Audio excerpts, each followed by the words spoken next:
Film की शुरुआत में हम लिसा गिरहे को देखते हैं। वो बस में बैठी है, उसकी आंखों में एक कलाकार का जुनून और थोड़ा सा रोमांच है। वो इटली की सूखी गांव की हरी भरी वादियों की ओर बढ़ रही है। लिसा जो पुरानी कलाकृतियों को फिर से जीवित करने का हुनर रखती है, एक महत्वपूर्ण मिशन पर है। रास्ते में 3 नौजवान ट्रेसी, टोनी और मेडिसिन बस में चढ़ते हैं। वो प्रकृति के रोमांचक सफर पर हैं। सैम बेचू के घने जंगल में वो जानवरों को ऑब्जर्व करने जा रहे हैं। लिसा उनसे मिलती है और थोड़ी ही देर में उनकी दोस्त हो जाती है। वो हंसते हंसते एक दूसरे को फिर से मिलने का वादा करते हैं। उनकी आवाज़ में एक बेफिक्री और युवा उत्साह है। लेकिन लिसा की मंजिल आती है, वो अपने होटल में चली जाती है। अगली सुबह लिसा बस का इंतज़ार कर रही होती है। उसके मन में काम शुरू करने की उत्सुकता है। तभी एक नेक दिल और सीधा साधा आदमी मार्कस आता है। वो बताता है कि यहाँ कोई बस नहीं आती। मार्कस उसे उसकी मंजिल तक ले आता है, एक पुराना भव्य लेकिन उदासी से भरा घर। वहाँ लिसा मिलती है, घर की विधवा मालकिन और उसकी बेटी से। मालकिन लिसा को वो क्षतिग्रस्त पेंटिंग दिखाती है जो आग से ख़राब हो गई थी। वो लिसा से 2 हफ्तों में काम पूरा करने का आग्रह करती है क्योंकि इसे लंदन की नीलामी में जाना है। लिसा अपना सामान निकालती है। उसकी आंखों में एक पेंटिंग को बेचने की चुनौती दिखती है। वो उसी कमरे में रुकने का फैसला करती है ताकि वो अपना काम को पूरी तरह से कर सके। लिसा देर रात तक काम कर रही है। कमरे में शांति है, बस उसके ब्रश की हल्की सी आवाज़ आ रही है। तभी उसे एक मधुर लेकिन उदास गीत की आवाज़ सुनाई देती है। वो खिड़की से देखती है, ये मालकिन की बेटी है। लेकिन जैसे ही लड़की लिसा को देखती है, वो डरावनी परछाई की तरह तेज़ी से भागती है। उसकी आंखों में अजीब सा डर है। लिसा का मन में एक पहला संदेह जन्म लेता है। उधर सैम बेचू के जंगल में ट्रेसी, टोनी और मेडिसिन अपने टेंट में हैं। रात घनी है। टोनी माइक लगाकर जानवरों की आवाज़ सुन रहा है। उसकी आवाज़ में एकाग्रता है। अचानक उसे एक असामान्य भयानक चीख सुनाई देती है। टोनी घबराकर उस जगह की ओर दौड़ता है जहां उसने माइक लगाया था। अचानक टोनी की भयानक चीख से जंगल गूंज उठता है। ट्रेसी और मेडिसिन डरकर कांप जाते हैं। मेडिसिन अपने दोस्त को बचाने की बेचैनी में अकेली ही टोनी को देखने जाती है। उसे वहां टोनी की टोपी मिलती है, ज़मीन पर पड़ी हुई। ये खतरे का पहला संकेत था।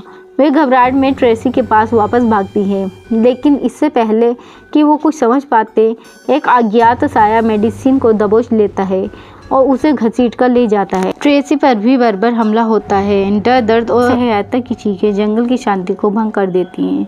अगले दृश्य में हम उन तीनों को एक अंधेरी दुर्गंधपूर्ण जेल में बंद देखते हैं। उन्हें अलग अलग रखा गया है। उनके चेहरे पर दर्द और सदमे का भाव है। टोनी को होश आता है। वो बेबसी में भागने की कोशिश करता है, लेकिन लोहे के सरिये मजबूत हैं। हम फिर से लिसा के पास आते हैं। वो पेंटिंग पर काम कर रही है। मालकिन आती है, उसके चेहरे पर संतुष्टि के भाव हैं। वो लिसा के काम की तारीफ करती है और उसे डिनर के लिए बुलाती है। डिनर पर लिसा उस छोटी लड़की से पूछती है, तुम कौन सी क्लास में पढ़ती हो? लड़की असहज हो जाती है और बिना कुछ कहे नाराज़गी में उठकर चली जाती है।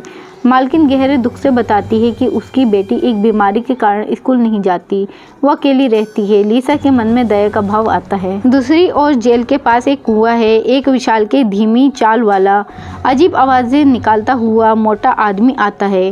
टोनी गुस्से में हताशा से चिल्लाता है। वो आदमी कुएं में एक बर्तन डालता है और फिर उसे बाहर निकालता है। फिर वो टोनी के पास आता है। उसकी आंखों में अमानवीय क्रूरता है। वो टोनी को बुरी तरह मारता है। वो उसे अधमरा करके कुएं में फेंक देता है। टोनी की चीखें हवा में घुल जाती हैं। तभी लिसा के कमरे में रोमांच अपनी चरम सीमा पर पहुंच जाता है।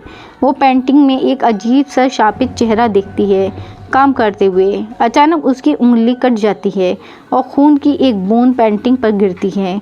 जैसे ही खून पेंटिंग पर गिरता है, लाइट चली जाती है। कमरे में एकदम सन्नाटा छा जाता है। लिसा डर से सहम जाती है। तभी एक बूढ़ा आदमी उसके सामने आता है। ये और कोई नहीं बल्कि लिसा के मृत पिता हैं। लिसा सदमे से पीछे हटती है। उसके पिता एक उस तरह से अपना ही गला काटते दिखाई देते हैं। खून का फव्वारा देखकर लिसा चीख पड़ती है और वो आकृति अचानक गायब हो जाती है।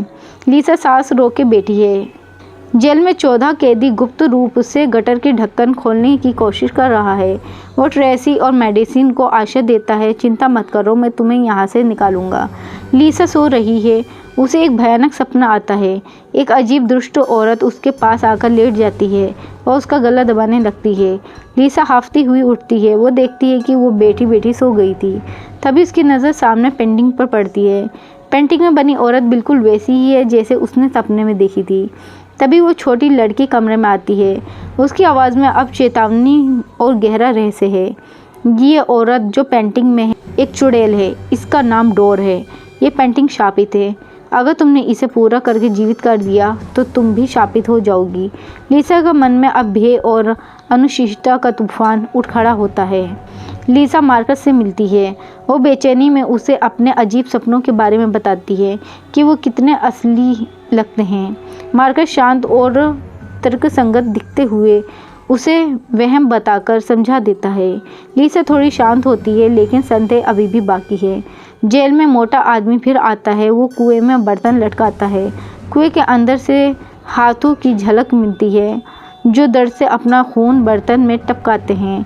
वो आदमी अब चौथे कैदी की ओर बढ़ता है। ट्रेसी और मेडिसिन निराश हो जाते हैं। अगर ये आदमी मारा गया तो उनके निकलने की आखिरी उम्मीद ख़त्म हो जाएगी। मेडिसिन एक साहसी आत्म बलिदान फैसला लेता है। वो अपनी जान को खतरे में डालकर मोटे आदमी को अपनी तरफ आवाज़ देकर आकर्षित करती है। मोटा आदमी उसकी ओर मुड़ता है। ट्रेसी दर्द से चिल्लाती है, नहीं मेडिसिन, लेकिन बहुत देर हो चुकी है। वो आदमी मेडिसिन को उठाता है और उसे सीधे कुएं में फेंक देता है। पहली बार हम कुएं के अंदर देखते हैं एक भयानक नरभक्षी शैतान। वो मेडिसिन को चीर फाड़ कर खाने लगता है। उसकी दर्द भरी चीख सुनकर ट्रेसी आबक रह जाती है। लिसा उस लड़की के कमरे में जाती है। लड़की गुस्से में है। मैं अपनी माँ से नफरत करती हूँ, वो कहती है। वो मुझे बाहर नहीं जाने देती। तभी मालकिन आ जाती है। लिसा पेंटिंग के शापित होने की बात करती है, लेकिन मालकिन सख्त आवाज़ में कहती है, ये बकवास है। तुम्हें अपना काम जल्दी ख़त्म करना हो, वरना तुम्हें जुर्माना भरना पड़ेगा। मालकिन की आवाज़ में एक छिपी हुई धमकी थी। फिर लिसा सो रही थी। एक और डरावना सपना आता है। उसके कमरे में टोनी और ट्रेसी आते हैं, घायल लहूलुहान। उनकी आंखों में असहनीय पीड़ा है। लिसा डर के मारे चिल्लाती है और आंखें खुल जाती हैं। वो पूरी तरह से हिल चुकी है। वो मार्कस से मिलती है। हताश होकर कहती है, मैं घर जाना चाहती हूँ। लेकिन मार्कस उसे याद दिलाता है कि अगर काम पूरा नहीं हुआ तो पेंटिंग का भारी जुर्माना वो कभी नहीं भर पाएगी। लिसा बाथरूम जाती है। उसे रोने की आवाज़ सुनाई देती है। वो दरवाज़ा खोलती है। बाथ टब में मेडिसिन पड़ी है। वो खून में नहा रही है और भयानक दर्द से चिल्ला रही है। लिसा चीखती हुई भागती है। मालकिन आती है, लेकिन जब वो बाथरूम देखती है तो वहाँ कुछ नहीं होता। लिसा गिड़गिड़ाती है, मैं कुछ दिन बाद वापस आकर काम पूरा कर दूंगी। मालकिन ठंडी आवाज़ में कहती है, तुम्हें जल्दी पेंटिंग पूरी करनी होगी लिसा, तुम्हारे लिए यही अच्छा है। जेल में चौथा कैदी गटर का ढक्कन खोलकर भागने वाला ही था जब कुएं से वो शैतान बाहर निकलता है। वो उसे पकड़ लेता है और जिंदा ही खाने लगता है। इधर मालकिन अपने कमरे में शीशे के सामने खड़ी है। शीशे में उसकी परछाई नहीं बल्कि चुड़ैल डोर दिखाई देती है। लिसा काम कर रही है। पेंटिंग में उसे एक बलि के लिए बंधी हुई बच्ची दिखाई देती है। लड़की आती है, आंखों में आंसू भरकर, प्लीज़ इसे सही मत करो, वो कहती है। वो बताती है कि ये पेंटिंग 1493 में बनाई गई थी और गोरन नाम के शैतान को पकड़ने के लिए एक बच्ची की बलि दी गई थी और ये सब मेरी माँ ने किया था। लड़की गहरे डर से कहती है, आज आखिरी रात है। अगर आज रात की चांदनी इस पेंटिंग पर पड़ी तो ये शाप 500 सालों के लिए फिर से ज़िंदा हो जाएगा। लिसा हैरान है, लेकिन अभी भी पूरी तरह यकीन नहीं करती। तभी लड़की उसका हाथ पकड़कर उसे घर के नीचे बेसमेंट में जेल में ले जाती है। लिसा डरते डरते दरवाज़ा खोलती है। वहाँ मोटा आदमी दिखाई देता है। मालकिन बेटी को पुकार रही है, इसलिए लड़की को जाना पड़ता है वहाँ से। लिसा अकेली जेल में जाती है। वो किसी चीज़ से टकराती है। मोटा आदमी तेज़ी से उसकी ओर आता है, लेकिन वो छिप जाती है। वो ट्रेसी के पास जाता है। ट्रेसी जान बचाने के लिए भागती है, लेकिन फिसलकर बेहोश हो जाती है। जब उसे होश आता है तो वो मोटा आदमी गर्म चाकू उसके चेहरे पर लगा देता है और फिर उसे कुएं में फेंकने लगता है। लिसा पूरी हिम्मत जुटाकर मोटे आदमी पर जोरदार हमला करती है। वो ट्रेसी को खींचकर बाहर निकालने लगती है। तभी मोटे आदमी को होश आता है और वो आखिरी कैदी की ओर जाता है, लेकिन वो तो पहले से ही मर चुका था। अचानक वो शैतान कुएं से बाहर निकलता है और क्रोध में मोटा आदमी को जिंदा ही खाने लगता है। लिसा ट्रेसी को लेकर भागने ही वाली थी, तभी मार्कस वहाँ आ जाता है। उसकी आंखों में अब क्रूरता है। वो झटके से ट्रेसी को मार डालता है। मार्कस भी उन्हीं का साथी था। वो लिसा को ज़बरदस्ती पेंटिंग के पास लाता है। लिसा मजबूरी में काम करने लगती है। तभी लड़की वापस आती है। वो केमिकल छिड़क कर पेंटिंग को जलाने की धमकी देती है। मार्कस उस पर हमला करता है और फिर क्रॉस बो से लिसा को मारता है। लिसा जख्मी हो जाती है। मार्कस उन दोनों को मारने के लिए आगे बढ़ता है। अचानक चांद की रोशनी उन सब पर पड़ती है। एक भयानक कायापलट होता है। मार्कस, मालकिन सब अपने असली शापित रूप में आ जाते हैं और राख बनकर बिखर जाते हैं। वो लड़की भी अपने शापित रूप में आ जाती है और राख बनने लगती है। मरते मरते वो लड़की लिसा को पेंटिंग में छुपा मंत्र बताती है। लिसा जान पर खेलकर पेंटिंग का मंत्र वाले हिस्से को साफ करती है। शैतान घुरता हुआ कमरे में आता है। लिसा तेज़ी से मंत्र पढ़ने लगती है और शैतान वहीं रुक जाता है। दृश्य बदलता है। एक अंधेरी प्रयोगशाला है जहाँ शैतान बंधा हुआ है और उसका खून निकाला जा रहा है। वहाँ एक दमदार बॉस आता है और ये कोई और नहीं बल्कि लिसा है। वो 30 साल बाद भी उतनी ही जवान है। लिसा भी शैतान के खून को पीकर जवान रह रही थी, मगर अब वो खुद बलिदान नहीं दे रही थी बल्कि शैतान को बांधकर उसका खून निकाल रही थी। लिसा की आंखों में अब कलाकार का जुनून नहीं बल्कि निर्दयी शक्ति है। और यहीं पे मूवी के एंड हो जाती है। तो दोस्तों, आपको ये मूवी कैसी लगी कमेंट करके ज़रूर बताएं और वीडियो अच्छी लगी है तो वीडियो को लाइक करके चैनल को सब्सक्राइब करें। धन्यवाद।